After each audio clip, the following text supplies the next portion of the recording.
Hello viewers, welcome back to Cine Stories and the most awaited movie review of Kalki 2898 AD. కల్కి movie ఎలా ఉంది, బయట audience కి నచ్చిందా, నాకు నచ్చిందా, మూవీ హిట్ అయిందా ఫ్లాప్ అయిందా అనేది వీడియోలో మనం చూద్దాం. అండ్ రివ్యూలోకి వెళ్ళే ముందు వీడియోని లైక్ చేయండి, మన ఛానల్ కొత్తగా ఎవరైనా చూసినట్లయితే సబ్స్క్రైబ్ చేయడం మర్చిపోకండి. Let's get into the review. మూవీలో ఫస్ట్ హాఫ్ అంతా కూడా స్టార్టింగ్ లో పర్లేదు అనిపిస్తుంది. ఆ ఫస్ట్ హాఫ్ లోనే మూవీ లిటరల్లీ కొంచెం స్లో అయిన ఫీలింగ్ అయితే వచ్చింది నాకు. అంటే అక్కడ డ్రామా అనేది మరీ ఎక్కువ అయిపోయింది. అండ్ క్యారెక్టర్ ఇంట్రడక్షన్స్ కూడా ఉంటాయి, అవి చాలా బాగా అనిపిస్తాయి. అంటే ఫస్ట్ హాఫ్ అంతా కూడా బాగాలేదని చెప్పట్లే, ఫస్ట్ హాఫ్ పర్లేదు బానే ఉంది, బట్ లిటిల్ బిట్ ఆఫ్ ఆ డ్రామా అనేది ఎక్కువైనట్టు అనిపించింది నాకు. అనిపించింది ఏంటంటే ఆ డ్రామాకి ఇంకొంచెం ఎమోషన్ యాడ్ చేసి పెట్టుంటే ఫస్ట్ హాఫ్ కూడా అదిరిపోయేది. ఆ లిటిల్ బిట్ ఆఫ్ అక్కడక్కడ కొంచెం లాగ్ అయిన ఫీలింగ్ కూడా వస్తుంటది మనకి. సో ఓవరాల్ గా చెప్పాలంటే ఫస్ట్ హాఫ్ పర్లేదు బానే ఉంది. ఆ లిటిల్ బిట్ ఆఫ్ డ్రామా అనేది తీసేస్తే మంచి ఫస్ట్ హాఫ్. ఇంకా సెకండ్ హాఫ్ ఉంటుంది భయ్యా.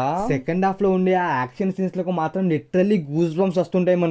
ప్రతి ఒక్క క్యామియో కూడా చాలా అంటే చాలా బాగుంది. సెకండ్ హాఫ్ లో మనకు అశ్వత్థామ ఎపిసోడ్ చూపిస్తారు, అది మాత్రం అసలు పూనకాలు అంతే. సెకండ్ హాఫ్ అంతా కూడా ఎక్కడ మనకు స్లో అయిన ఫీలింగే రాదు అసలు. ఇంకా క్లైమాక్స్ గురించి చెప్పాలంటే నేనేం స్పాయిలర్ చేయను, కానీ మీరు థియేటర్ లో వెళ్ళి చూడండి, డెఫినెట్ గా ఎంజాయ్ చేస్తారు. క్లైమాక్స్ చూస్తే మాత్రం మనం పెట్టిన పైసలు మనకు వర్త్ అనిపించిన ఫీలింగ్ అయితే తెచ్చింది నాకు. ఆ రేంజ్ లో ఉంది క్లైమాక్స్. సెకండ్ హాఫ్ అంతా కూడా ఒక క్లైమాక్స్ లానే అనిపిస్తుంటది మనకి, ఆ రేంజ్ లో ఉంది. చెప్తున్నా భయ్యా, మూవీలో సెకండ్ హాఫ్ మాత్రం అసలు అద్దరిపోయింది. ఇంకా క్యారెక్టర్స్ వాళ్ళ పర్ఫార్మెన్స్ విషయానికి వచ్చేసినట్లయితే ఫస్ట్ ప్రభాసన, మనకు ప్రభాసనలో ఆ కామెడీ యాంగిల్ ని కూడా చూపించారు, అండ్ ఆ యాక్షన్ మోడ్ ని కూడా చూపించారు, కూడా చాలా బాగా నచ్చింది నాకు.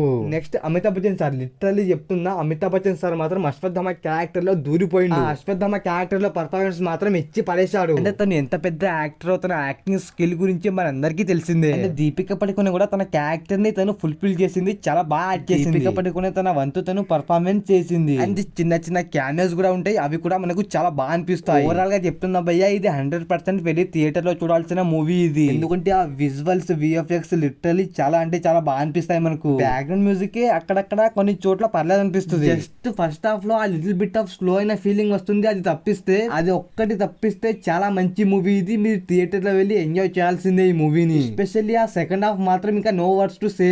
ఎంత చెప్పుకున్నా తక్కువే సెకండ్ హాఫ్ గురించి, ఎంత బాగుంది. ఎస్పెషల్లీ చాలా అంటే చాలా ట్విస్ట్లు కూడా ఉంటాయి మూవీలో. మరి ఈ మూవీ బాలీవుడ్ కి కాంపిటీషన్ ఇస్తుందా అని అంటే చెప్తున్నా, బాలీవుడ్ కి కాదు హాలీవుడ్ కి కాంపిటీషన్ మూవీ ఇది. మన తెలుగు సినిమా చరిత్రలోనే ఇలాంటి మూవీ అసలు రాదు. అంతా క్రెడిట్ కూడా ఇవ్వాల్సింది నాగశ్విన్ గారికి. నిజంగా చాలా మంచి మూవీ తీసుకుంటాను. సో ఓవరాల్ గా ఇట్స్ మస్ట్ వాచ్ మూవీ. మరి ఈ మూవీ కింద ఇచ్చే రేటింగ్ 4.5.